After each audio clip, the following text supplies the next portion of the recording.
Estamos de volta. Obrigado a você que está aí prestigiando o nosso canal, obrigado.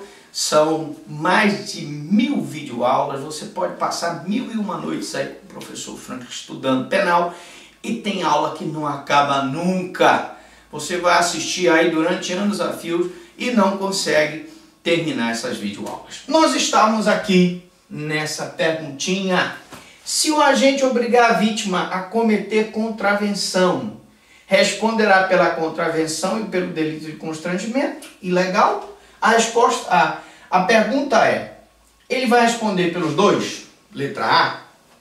Ele vai responder só pelo constrangimento que absolve a contravenção? Letra B. Ou ele vai responder só pela contravenção que absolve o constrangimento? Letra C.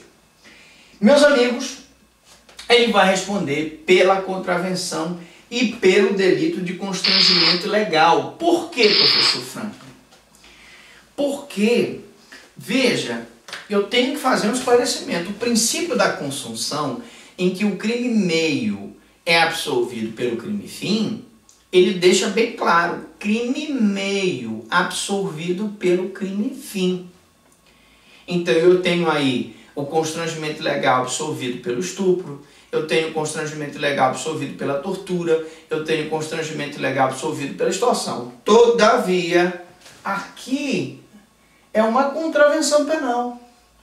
E a contravenção penal não é crime, é contravenção. É um crime anão, razão pela qual não pode ser absolvida.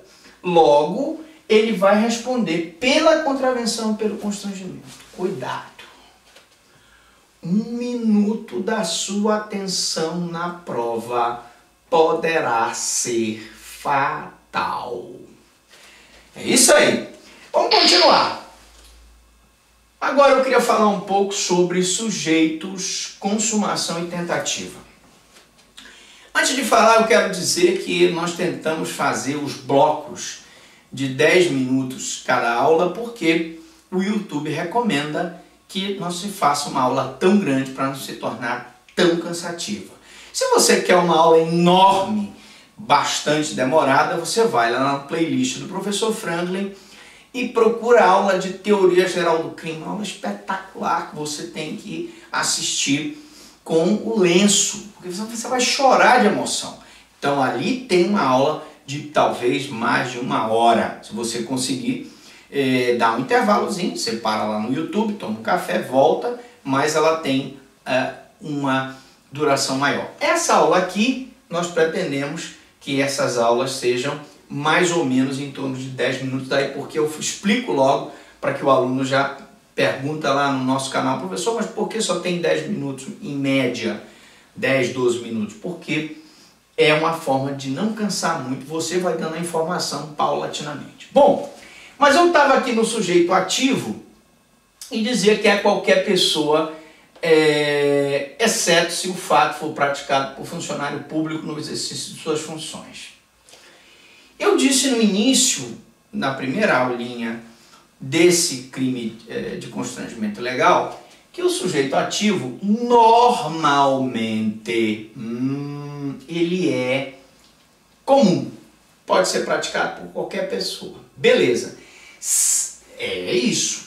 Agora, se o constrangimento for praticado por funcionário público no exercício de suas funções, quando poderá estar então configurado o abuso de autoridade? Então prestem bem atenção. Constrangimento ilegal é um crime cujo sujeito ativo é simples, pode ser praticado por qualquer pessoa.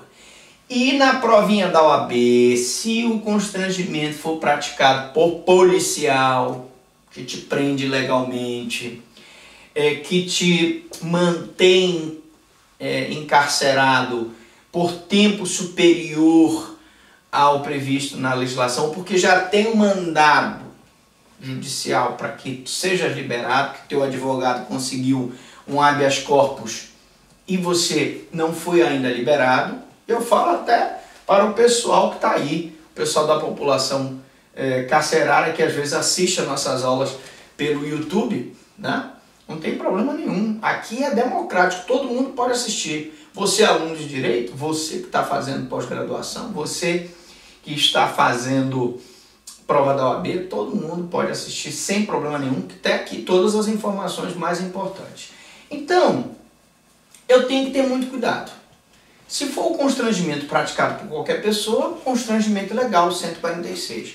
Todavia, se for um constrangimento praticado pelo funcionário público no exercício de suas funções, eu vou ter o abuso de autoridade, crime de abuso de autoridade. Aliás, se você quiser se aprofundar sobre o crime de abuso de autoridade, tem lá no canal playlist, você encontra no penal 5, salvo engano, a lei 4898/65, lei de abuso de autoridade, que trata dos crimes praticados por funcionário público, no caso polícia militar, polícia civil, em que prende uma pessoa ilegalmente ou que mantém a pessoa presa acima do tempo permitido, para que você possa entender a diferença entre o abuso de autoridade, que é um constrangimento ilegal praticado por funcionário público no exercício da função, e o constrangimento ilegal, que é outra coisa, que é um constrangimento praticado por qualquer pessoa.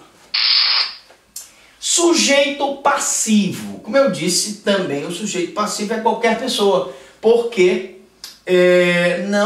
a lei não exige nenhuma qualificação especial, desde que tenha a capacidade de discernir. Porque qual é o problema? Se ele não tiver a capacidade de discernir, professor Franklin, será constrangimento ilegal? Essa que é a pergunta. Não há que se falar em constrangimento ilegal, por exemplo, no caso de alguém que leva o ébrio para casa. Aí você diz assim, pô, professor, então peraí. O meu colega, fomos para uma festa.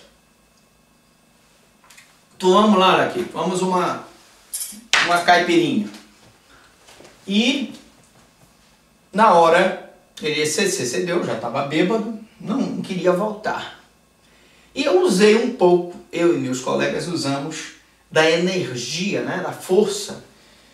Até poderia dizer, o constrangemos, né, para que eu pudesse levá-lo para casa.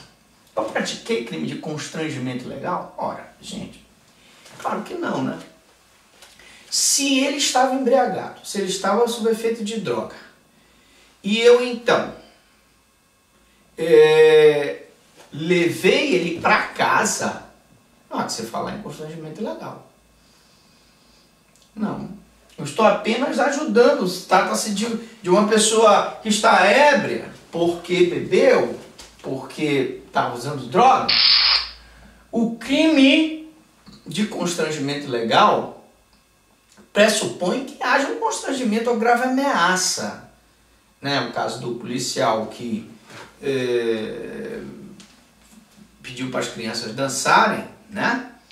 Ao caso do policial que manda a pessoa tirar a roupa em público e outras hipóteses de constrangimento ilegal. Consumação, tentativa e ação penal. Reparem que a gente vai falando de pouquinho em pouquinho para que você não se canse. Vamos agora falar da consumação.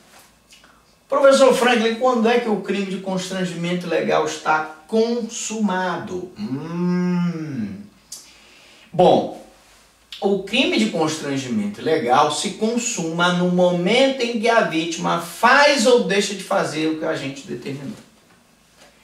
No caso do agente, que com uma arma de fogo apontou para os adolescentes lá e determinou, mandou que eles dançassem. Ou no caso do cidadão, que é armado com uma faca, pede para uma mulher tirar a roupa na frente dele, sem que ele faça absolutamente nada. Porque você já viu que se ele praticar com ela algum tipo de relação sexual, ou ato libidinoso diverso da conjunção carnal, né? Aquela famosa passada de mão nas partes íntimas da mulher, eu vou ter o estupro. Mas se ele não fizer nada, é constrangimento legal. E o constrangimento está consumado na hora em que o agente consegue que a vítima faça ou deixe de fazer o que a lei não determinou. Na hora que ela tirou a roupa, na hora que aquela criança dançou, forçada pela circunstância, eu tenho então o constrangimento legal. Quanto à tentativa, trata-se de crime material onde a tentativa é possível. Professor, a tentativa do constrangimento é possível? É. Imagine que a mulher já estava começando a tirar a roupa e vem uma pessoa e aborda o agente e diz, não, você não pode fazer isso. Aí nós vamos ter um constrangimento legal em que houve uma tentativa porque ela não chegou a tirar a roupa. A outra questão, a ação penal. A ação penal, ela é pública incondicionada. E o que significa isso? Significa, meu amigo, minha amiga, que essa ação penal ela será promovida pelo Ministério Público e o Ministério Público não precisa da representação do ofendido. Não precisa da representação do ofendido. O constrangimento legal não é um crime de ação penal privada, em que a iniciativa da queixa cabe ao ofendido. Não, é um crime de ação penal pública incondicionada. O Ministério Público pode promover a ação sem a necessidade da representação do ofendido. Nós já vimos que é um crime de menor potencial ofensivo, vai primeiro para os trâmites lá do juizado, audiência preliminar, composição civil, tentativa de transação penal, e se não houver a transação penal, nós vamos ter uma ação penal, que é a denúncia oferecida pelo Ministério Público perante o juizado especial. Essa denúncia pode ser oral, pode ser escrita, e ele vai responder a ação penal, uma vez recebida a denúncia, perante o juizado especial, porque se trata de crime de menor potencial ofensivo. Na próxima aula, nós vamos falar do aumento de pena. Quando é que as penas do constrangimento ilegal são aumentadas? E principalmente, o mais difícil de tudo aqui é saber essa expressão aqui, ó. As penas serão aplicadas cumulativamente em dobro. O que significa aplicadas cumulativamente em dobro? Daqui a pouquinho você vai saber. Você que gostou, curta. Você que quer fazer a sua crítica, mande também, não tem problema. Você que quer assistir mais de 1000 videoaulas, acesse o canal do professor Franklin Lobato Prado no YouTube. Afinal de contas, já são mais de 600.000 visualizações com a sua ajuda para que você tenha sucesso na sua vida. Eu volto daqui a pouco. Um grande abraço e daqui a pouco a gente volta com um aumento de pena do constrangimento ilegal.